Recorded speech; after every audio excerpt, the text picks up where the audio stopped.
Hey everyone, welcome back to the Sacred Souls podcast. I'm your host, Marielle Heather, and today I am joined by my dear friend Inbaal, who is a psychic tarot reader. And I'm so excited she's here. I've known her for about 7 years now, and she's helped me so much on my spiritual journey. She's the person who taught me how to even read tarot. So thank you so much for being here. I'm so excited. I'm so excited to chat to you. Obviously I'm so inspired by everything about you, your journey, the way that you share your gifts, your incredible gift for manifesting. So this is a huge privilege for me as Thank well. you. So today we thought that we would talk about how we can use tarot for our health because I feel like on social media there's always tarot readers constantly talking about like are you going to get your ex back and when is the money coming, and I know those are all important things. However, I think that health is very much overlooked, and I think it's something that we can use tarot for, and we're not saying like okay we're going to diagnose you with tarot with like a serious illness or anything, but I do think that it could help us pinpoint and uncover different things. Absolutely. And what I find is that when I incorporate medical aspect in the readings, it gives somebody a concrete start, a thread to go to their doctor with and explore. And, obviously you're not going to go to your doctor and say, my psychic told me that you need to look at my hormones. But when we look at it in a reading, you can kind of pinpoint which of your feelings or where your pain kind of stems from. So it should align with what you know about your body and about your health. And there's actually a real interesting point, a real interesting point in time for how kind of modern readers started relating to health readings differently, and I was sort of right smack bang in the middle of that point in time. So 20 years ago, in 2004, a new interactive channel started in the UK, and it was called at the time Psychic TV, and I was the first kind of at home, not at home, in studio psychic that people at home could ring and speak to in the studio. And in the beginning, we were the presenters, we were the psychics, we were pretty much sort of given free reign. It was like a brand new branch of TV, so there were no rules. And there had been some psychic TV shows before. The UK is sort of really very advanced in how accepting it is of psychic phenomena and of anything quirky, really. So it wasn't a problem that it was on TV, but it was really the first time that people could phone in on a premium rate number. So whereas perhaps broadcasting rules were kind of open, premium rate numbers had very strong legislation in order to make sure that nobody's defrauding anybody and that everything is sort of clear and above board. And when those two lots of rules, of laws came together, it started restricting the readings in a very bizarre way. So, in the beginning, we were given pretty much free reign. We could talk about anything, people would ring up. It was just such a fun community. And you know how everything is like really a fun community in the beginning. So if you go to like a new club and they'll be like, oh, you should have been there in the beginning, when the really good people, the Right. really good people were there, not you, when it was the good people were there. Or or if there's like a beach at a resort that everybody talks about, and you turn up like with your towel and your swimsuit, and people are like, oh yeah, it used to be like really incredible. So the first days of Psychic TV, it was incredible. We were fairly close friends. Some animosity because nobody's superhuman. Joking, but we could do what we wanted. It was such a buzz to kind of take our passion and put it on screens. The people that would ring in were like the full rainbow. They were very young, very old. There were people with different accents. It was bubbling, it was buzzing. And then we got slapped with the first rule, not to talk about pregnancy. Somewhere, someone in a rule-making capacity, someone who I'm assuming doesn't understand the psychic world at all, was like, okay, we don't want you to talk about pregnancy because that might sort of get people who are feeling kind of at their wits' end. It might get them ringing you and sort of spending all their money. And we're like, okay, but really sort of pregnancy, is it a boy or a girl, is probably one of the most popular, most kind of ancient ways of dabbling with the psychic stuff. You would get your wedding ring on a hair, and you would circle it around the tummy, and it was boy or girl. So easy to do with the tarot as well, boy or girl. It's a yes or a no. But they took that away, and that was cool. And that was a sign of things to come. And the next big thing we got slapped with was no medical readings at all. And before then, so that's before 2004, health was really one of the standard questions. You would look at love primarily, or you would say the marriage back then in the olden days. You would look at finances, and then you'd look at health, family, and future. It was like the holy trinity of kind of the lesser topics: health, family, and future. So health has always been a part of it. And then we got sort of slapped with that kind of ban, and we couldn't talk about health at all anymore, which was really limiting for a couple of the readers who had diplomas in Chinese medicine or in mental health. They couldn't discuss their specialties, their expertise, and it was a bit limiting for all of us because we just couldn't. You couldn't break the rules. You don't want to get the channel fined. You don't want to find yourself in any kind of trouble. And when we would say, there'd be questions still coming in about health, and when we would say, sorry, we can't do health questions, we were asked to say, we're not doctors. It's important that if something worries you, you've got to go to a doctor, which is fair enough. But then a lot of people were exposed to tarot cards or the psychic world or manifesting for the first time in their living rooms via that channel. And what happened is that the ones, let's say it wasn't like a huge viewership, let's say a few thousand people watched, let's say out of them a few hundred developed their own skills. Those few hundreds are all the sort of under 40 psychics that you have in the UK right now. And many of them actually thought that it was like a psychic rule not to deal with health, whereas actually a broadcasting / premium rate phone number rule. So there are a lot of working psychics now that either think it might be immoral in some way or just not done, or they might not have the skill to do it.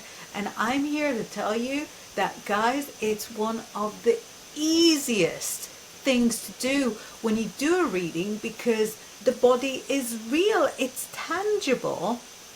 And I know that you as a psychic can can sense things in somebody's body, tarot or no tarot. Right. You have that ability to relate. And with the tarot, I find that it's even easier because you're looking at a picture, which I'm not going to say it's like looking at an x-ray, but it is like sort of gaining the information not just in your senses, but also visually. Which is, all of this is to say that it's totally cool to do psychic readings. If that is your thing, if you're comfortable with it, it's one of my favorite things to look at, both in terms of physical health and in terms of mental health, that are really sort of two sides of the same coin. Well, thank you for telling us all that background, because that's so interesting. And I feel like, I really didn't know where that stemmed from, where people haven't been like where people just feel kind of ashamed or banned, from doing that. And honestly, I feel like with everything, people should use their discernment. Even if someone tells you something that doesn't have to do with health, it could be like, oh, you should leave your job, or you should like break up with this person. Like you should still take that into consideration and use your own judgment and discernment and your own empowerment, and take the tarot, even if it's not even from a reader, like even if you're just using the tarot as your like with yourself, Yeah. still don't 100% rely on it, if it doesn't completely resonate with you. Absolutely. I think it's so important to use it as a guide, but not as like an edict, not as like, gospel, because your own free will is, it, the free will is a joy, it's a privilege. Sometimes you want to do the bad thing. Great, do the bad thing, stay with the bad boyfriend, go on a trip that will, that will be a little bit too risky. I adore that. And a lot of people sort of come back to me, say 3 months after reading, 6 months after reading, and they're like, I didn't take your advice. You were right. Can we sort of look in the future? And they'll say it sort of quite sheepishly, as if I'm going to judge. Do you know how many things I did and do that are not good for me? We're all in the same boat. We're all doing life together. Right. The tarot gives you guidance, it gives you good guidance, but the best guidance comes from your own inner sense of self. And, where would you be as a human being if you didn't experiment and, test the boundaries? Right. So let's get into some cards and their meanings, because you did say it was really easy to, see what's going on in your body. So can you tell us maybe some common ones that can indicate if someone needs rest or healing or self-care, like those categories? Absolutely. So I'm going to grab the Rider-Waite-Smith deck, which is kind of the most popular, most recognizable, you would say maybe easiest to read deck. And we want to divide the cards, first of all, to the four elements. So the pentacles, which are the kind of circular yellow ones for anybody just listening, and Right. I was going to say some people are just listening, so they won't be able to see. yeah, so the cards that have the yellow circles with the star on top, those are pentacles, and they are the element of earth. Earth is your physical body, how well you're feeling in yourself. It will be sort of how well you're eating, how well you're sleeping, and those cards, when they come out like really positive, they could indicate very robust health. There's a strength to them. And when they come up, a bit miserable, then they would represent kind of a general bad feeling, maybe exhaustion, maybe you've been burning the candle at both ends, maybe you've got some kind of an internal allergy that you're not aware of, and you haven't sort of put two and two together, that every time you eat cheese you feel like crying, and that kind of calls on you to see what is going on in your most basic physical body. Just to confuse things a little bit, I also see hormonal stuff coming up in the same cards, and I think that's just like a visual for me, because because in my imagination hormones look like circles. If any of you listening is in fact like a healthcare professional, I'm so sorry. I never thought to check what hormones actually look like. I'm just going with what they look like in my imagination. So that's kind of the general wellness feeling. Then we've got the wands cards. Wands are the cards of the element of fire. And the wands cards would represent actions, activities within our bodies. So can those maybe be like stress or burnout?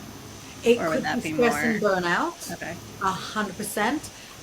Although that would also sort of cross over with the swords. More on that later. Okay.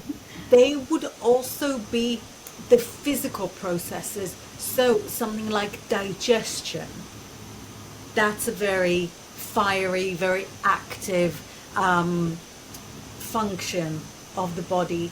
That could be, I often see the wands as representing backache, because do you see how the wand is so straight and strong and it looks like the spine? But yeah, burnout, absolutely. And I want to say overthinking, again, that could sort of touch on the swords a little bit, but this could be the kind of furious overthinking. So if something feels fiery, heartburn, literal sunburn, it could be, what do you call it when you get like rashes and things like that? So that's kind of a fieriness. So they're all represented in the wands, as well as, like I said, the back. Now, we're crossing over to the realms of mental and emotional health, and where I want to start with the cups. The cups are emotions, and our emotions dictate our health whether or not we admit to it. And the cups could represent an abundant happiness and joy and an elevated sense of self, and that would be when we feel at our strongest. As somebody who likes to exercise sort of rain or shine, I can tell how fast I do like my running route if I'm in a good mood, or if I'm in a bad mood. So it does have an impact. And then the more complex cups cards could show things like depression, a sense of loss, disappointment, all of which will, chase us to our bed and make it impossible to get out, for example. And finally, we have the air element represented by swords, and the air element is mental health. And even though there is a crossover, I think even in like regular chit chat, it's important to draw the distinction between emotional health, like in the cups, and mental health, like in the swords. Because the mental health, as represented in the swords, would be, for example, intrusive thoughts, would be, for example, clinical depression, where you would need a clinician to help you out of it, or a really strong self-care habit. Whereas the emotional ones, once you remove what's caused you the emotion, you might be able to sort of get yourself back to, to optimal health. That makes sense. A lot of people that listen to my podcast and people that I work with, we do deal a lot with trauma or suppressed emotions. And I know you were saying the cups has to do with emotions. So if someone was maybe going through something and maybe they're thinking like, is this deeper than what I think? Is there like an underlying issue? Are there any cards in the cups suit that you think would maybe show that this is like an underlying trauma or just something deeper? So the cups cards do not hold back. If they show you an emotion, they show you the situation that had brought you to that emotion. So when we look at, for example, the Five of Cups, which is an image of a person wrapped in a black cloak, looking downwards, not moving, and gazing down at three overturned cups, the liquid from which is spilled. Behind them are two right-up cups that are still in perfect condition. What we've got here, for example, is crying over spilt milk. So this could be somebody who is dealing with reactive depression as opposed to clinical depression, that maybe they've just had, for example, a relationship split, or a friendship group has split and they're sad for what they've left behind. So the sense of loss is indicated there without a shadow of a doubt, just as an example. So when you talk to the client, you communicate that sense of loss. You communicate with them that there are still things there to be thankful for in a non-judgmental way, just letting you know that it's still there in case you were questioning yourself whether everything has collapsed. No, not everything has collapsed, but but fine, grieve for as long as you need to. First of all, in most cases, the client themselves will be able to identify where the emotions came from. Where I come in as as this sort of psychic practitioner is in allowing people to sort of give it the right word, because I think people sort of walk around with that heaviness and with that sadness, but they don't know which sadness it is, because when you're wrapped up in that sadness, you can also develop this kind of numbness where you don't care where the sadness comes from, you just want for it to go away. And the very motivation in naming it and dealing with it doesn't sound like it's even worth it. Can something make it go away? Can a tablet make it go away? So what the tarot can do is, first of all, help put a word to it, help put a name to it, and also help you point the jolly finger of blame, which can help in those situations. Because I think, especially in times of sadness, you would think, well, what have I done to deserve this? Why me? And this shows you, this is just sort of one card, for example, but it could be any of the less jolly cups cards that could show you, well, this was actually a parent, this was actually a teacher, this was actually somebody who took advantage of your good nature, somebody in a position of power. So yeah, I think it can really sort of help start the exploration, or kind of push the exploration along the way. I love that.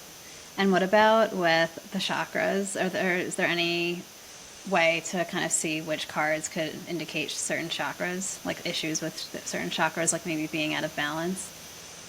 So the specific cards don't have chakra meanings. However, whichever deck you work with will have kind of different colorways, and the colors correspond to the chakras.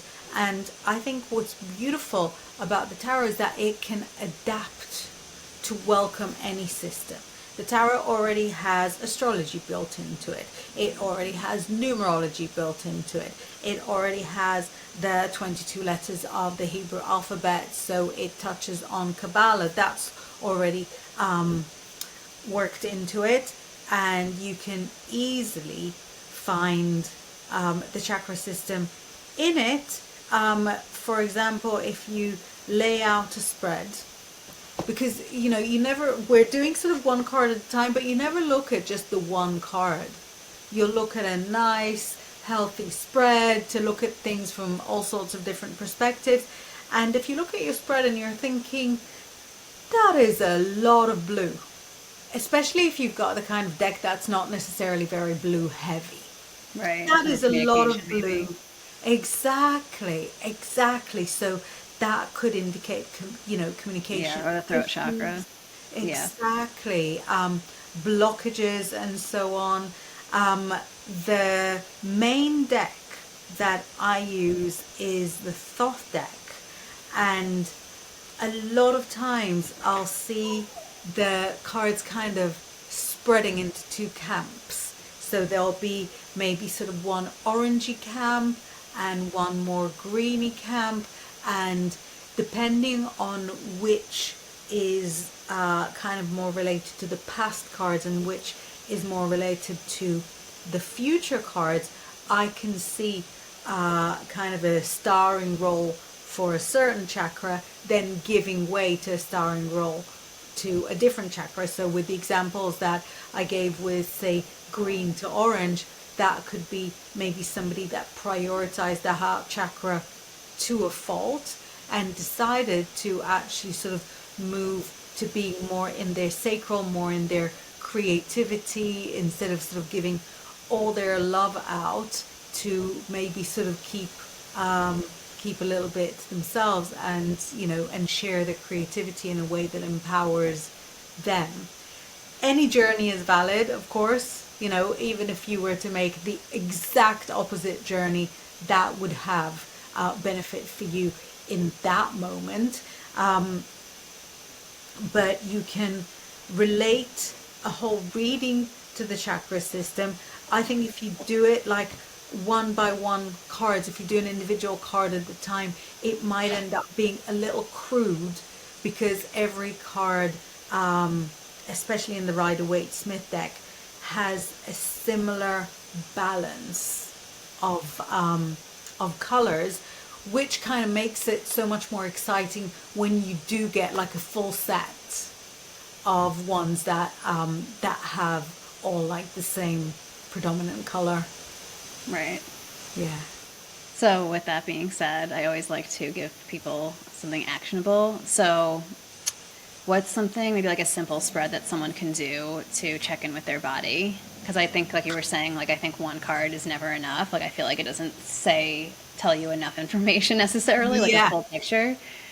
So maybe what's like a 3-card spread or something that it's just someone can be like, okay, I want to check in with my body. Like what should they do? I love that you asked that. So, my most popular favorite spread in the whole world is called the Celtic Cross. It's an arrangement of 10 cards, which we're not getting into now. But the center of that cross is 3 cards on top of one another, where the very top card, to me, represents, you'll find like thousands and thousands of different ways to interpret the Celtic Cross. It's a great shape. It lends itself to all sorts of readings, but the way that I read it, the middle 3, the top one represents the head, because the head is at the top. The middle one represents the heart, because the heart is in the middle. And the bottom one represents like your gut feelings. Yeah, so it's, the legs don't really factor into it. I sit down a lot. So if I wanted to check in with myself and see how I'm doing from all different aspects of my overall wellness, I would check head, heart, gut, and I would put them one on top of the other, so that when I'm looking at the 3 of them, the head card is in the position of the head as I'm looking down at it. The heart card is right underneath it, so my heart is looking at it, and my gut is looking at my tummy is looking at this sort of gut feeling card. And when we look at more than one card, what excites me so much, you're going to think I'm like the biggest nerd, what excites me so much is seeing the relationship between the cards. So I would start by, let me sort of do it as a real life example. Live, Here we live go. from the UK, and Vali's checking in with herself. Yes, You would be disgusted if you knew how rarely that happens. So it's time. And I'm so honored that we have this exclusive look into your health right now here honestly, on this podcast. it's a scoop.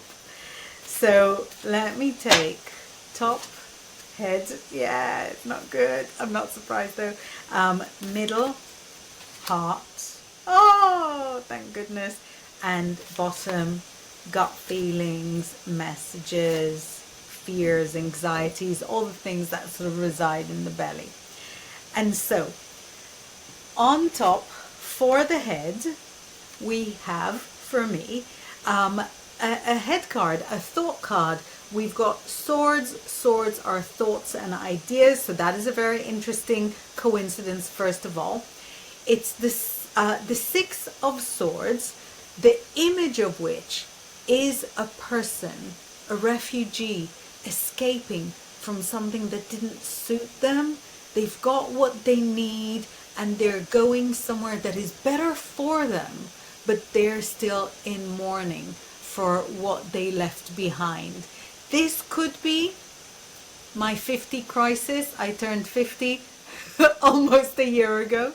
Getting very close to the next one. But I don't think so. I don't think so. There have been some changes in my work, and I find myself doing a lot more of a part of my psychic work that I wasn't expecting to go to, and that is kind of weird. And really, sort of in terms of mental health, I am chronically underslept, and my chronic undersleeping is very connected with how shall I refer to it, a need, a compulsion of overproductivity. I have to be productive all the time. If I sit down, immediately guilty. I am literally this lady in the boat escaping, and she's feeling guilty for sitting down, and that is exactly me. And look at her, she's got her arm around a little child. It doesn't matter, even if I'm asleep, even if I'm on the toilet, somebody will come and visit me. No, not like anybody. Sorry, dear listeners, I have four small children. So that is what's going on with the head, which is already interesting. The heart card is a heart card. Yeah. It's the Ace of Cups, and that's really, really nice to see. I am a Pisces. I live and die by my heart. I'm a very loving, very romantic person. Not wanting to kind of overshare and dump all my stuff on you, but marriage is hard. And we have sort of pivoted through kind of a difficult period. So I am delighted, a little surprised, and delighted to have this in my heart. That's very reassuring. And very bizarrely, in the gut card, in the gut feelings, I have one of the weirdest cards in the tarot. It's the Six of Cups, and it's a card that is uncertain what is going on. And I do have that duality where I love change, I love challenges, but I also find them very, very scary. Now, all of those things work very nicely. The relationship between each card and what it corresponds to, like the head card being, for the head, the heart card being the heart, great. But now let's see how those relate to one another. And that to me is where the real meat that you find on the bone. Sorry, I am vegetarian. It's just a turn of phrase. So first of all, the top card and the bottom card are both sixes. And I think that is meaningful because even though the top card and the bottom card are very different, the fact that both of them are sixes means that there is at least some kind of a consistent vibe. And I think a lot of ill health can stem from like a mismatch. If your vibe at home is very different to your vibe at work, that mismatch can create like a dissonance that can kind of make you poorly. Again, any doctors watching it are like, considering reporting me to whatever body. I'm not registered with anyone. You can't report me to anyone. Another thing that I think is interesting is that there are two cups cards, the heart and the kind of the deep down. I don't have a better word for it than guts, I'm sorry. The heart and the guts. So there is an alignment there. And then we don't want to just relate to what we see. We also want to relate to what we haven't got. So we've got no major arcana cards. I really think that any big worries would have been communicated in Major Arcana cards. I'm delighted that we don't have them. And we have no pentacles, earth, and no wands, fire. And that means, God willing, no physical health issues. Which, again, sort of considering the 50 crisis, delighted about that. So, so even with just 3 cards, you can gain such a lot of clarity about where you're at. And if any of the cards, as you're looking at them, if any of them you're thinking, I'm not sure if that fits, lean into that. Figure out what other message that card could have.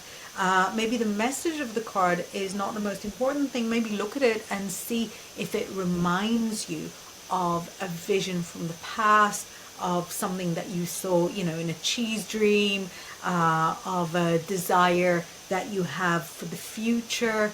So, so even the cards that are kind of a little bit strange in your little 3 card spread, they still hold meanings and they still have a resonance of some description for you. So for me, this top, middle, bottom, this would be my snapshot, my check-in with myself. And if you're a journaling person, and I know you are, Marielle, if you're a journaling person, I think one of the best things you can do, especially with tarot practice, is take down what the reading was, because then, let's say if you check in with yourself again in a month, check in with yourself again in 6 months, even if in a year, although I know that the tarot is very addictive, so once you've done it, you're going to want to do it every morning, but you want to see what consistently comes up, where you can see undeniable progress, where you can see a decline perhaps. So yeah, sorry, I just realized it was such a quick, simple, easy question, and I absolutely went for it. I'm so sorry. I'm so sorry. No. I'm really passionate about the tarot. Yeah, it shows. And no, that was really helpful. And I love how you said that even if it doesn't resonate at first, to just think about it a little bit more, because I think so often people just look at the tarot without thinking. And it does take some thought and some using your intuition, I think, to make it more accurate. And, you know, I think the tarot can just be like a starting point, but then you're saying to be like a little bit more reflective, like, okay, what does that mean to me? And I love that you also said to journal, because I love patterns and tracking things. And I think that's really important too, because it's like, even if we just pull the cards one time on our health, I mean, how much can that help? So I think it's good to, especially if you're going through something where you think that you have something like mentally or, you know, going on, like stressed out or like digestive issues or something like that. I definitely think what you said is so useful to maybe like once a week track it, or maybe twice a week, and just see, because then you can see too, like, are things getting better, or maybe do you need to switch something up? And maybe, you know, at first it's saying it's something more external, but then maybe as you go on, it's showing you something more emotional, you know. And so I think it could just point you maybe in the right direction as time goes on. Exactly. And do you know, I think detractors would be like, but don't you feel it in your own body? Like, you know, if you're sick, wouldn't you go to a doctor? If you're unwell, wouldn't you go to a doctor?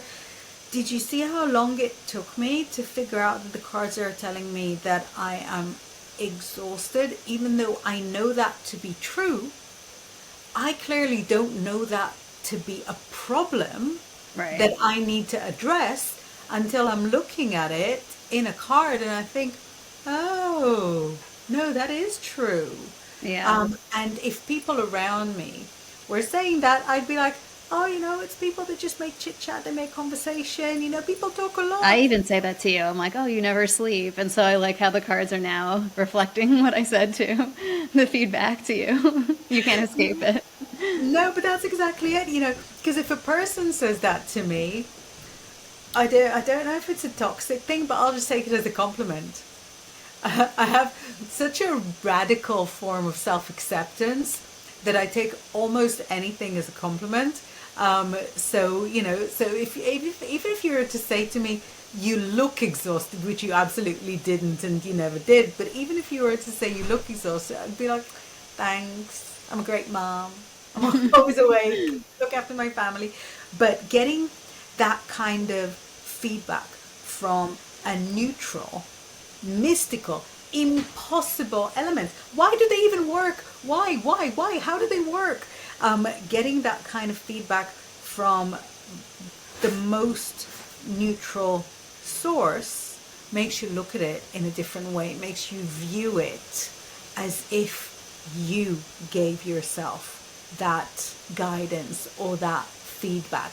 And I think, there's one aspect of it is for me kind of refusing to admit what I know is true. But I think there could be people who deal with anxiety or heartache where they don't even realize that how they feel is not how they should be feeling. So if people sort of grew up devoid of love, for example, and then they go on to relationships that are devoid of love and they feel lower and lower, they wouldn't necessarily seek help just off their own back, because they might not know that how they're feeling is not optimal and is not shared by everybody. And it's something that I hear often in readings, that I might sort of describe a situation that is quite devastating, and the person would say to me, yeah, every family's got their problems. Yeah, but not like this. Right. You don't need to be feeling the way you're feeling. Or they'll go, everybody struggles. Yeah, you haven't been able to leave your house in 5 months. That's, no judgment, but And also, that's also just limiting beliefs too. I mean, not everyone has to struggle. yeah. So, Yes. yeah. But I feel too that in addition to what you're saying, it can also be very validating, because I know for me personally, like I used to overthink. Thanks to the mushrooms, that's been cleared away. I'm a recovering overthinker, but I know that sometimes we overthink things and we're like, oh, maybe it's not what I think it is, or maybe it's not even a big deal. And so I think that the cards can be just very validating. Yeah. No, I really, really agree. I feel a little lifted for doing that little thing with me, and so I can't imagine how uplifting it can be for people that don't check in with themselves quite as much. Right. And I think too that also leads to such a good point that, the relationship with yourself is the most important one. And so on top of being self-aware, it's good to check in with yourself, whether it's with the cards or journaling or whatever it is, but the cards can just be a loving, non-judgmental way. And also it's so personal, because even if you do it yourself and you don't have someone reading them for you, it's just very private, like no one has to see what's going on. It's just you and the cards, and you can just be checking in with yourself, getting guidance, and then reflecting on it and taking it from there. I really, really agree. I really think that a tarot space is a really safe space. And if you're doing it by yourself, you don't have to say a word. You don't have to say anything. It can be perfectly silent and perfectly safe. Nobody's going to see, nobody's going to know, and you're the only one that decides whether you want to take action or not. And you could turn all the cards around and they'll just say, babe, you're doing good. You're doing great. In that case, you take a nice picture and you share it with everybody you know on all the socials. That's right. Be like the card said, I'm doing amazing. Bam. Yeah, exactly. Hundreds of years of esotericism are saying that I'm doing good. Top that. Exactly. And if not, pull the cards again. Reshuffle. Exactly. Well, thank you so much for explaining all of this to us, because I know that this is something that isn't talked about enough. And I feel like of all people I know in the world, like you are the expert on this, and there's no one else I would want to explain this to me and to everyone else but you. Thank you so much. It's really sort of something that I'm so personally passionate about. It's something that brings me so much personal joy, and it's something that I love sharing, because I feel like, just going back to the beginning, as a society, we kind of lost that a little bit. Right. And so I will link everything in the below, but just for everyone to know where, if they want to book a reading with you, what's the best place? Like, where's the best way to do that? Should they go to your website? Should they DM you? I love hearing from people on my Instagram. It's my favorite way of keeping in touch. Um, if you like to kind of research everything before you talk to somebody, then my website has really everything you need to know, all the different ways that I work. My website is inbaal.com. If you can spell my name, you can find me anywhere. My Instagram is Inbaal Psychic. Tricky word to spell. Um, But I will link it in the show notes. yeah, but any way that you send me a message, it gets to me. I don't have an assistant or anybody that sort of goes through it, so all the ways are safe. My Twitter DMs are just me. Um, I will say that on TikTok there's about 20 of me, and about 19 of them are not me. So make sure you keep safe. But I'll find your message. Doesn't matter how you send it, I'll find your message. Okay, sounds good. Yeah, and I think everyone should have a reading with you because you're Thank you. amazing. Thank you so much. Well, thank you again for being here today and for explaining all of this health related tarot information to us. And thank you guys for watching or for listening. And I will talk to you guys in the next episode. Thank you for having me. Bye. Bye.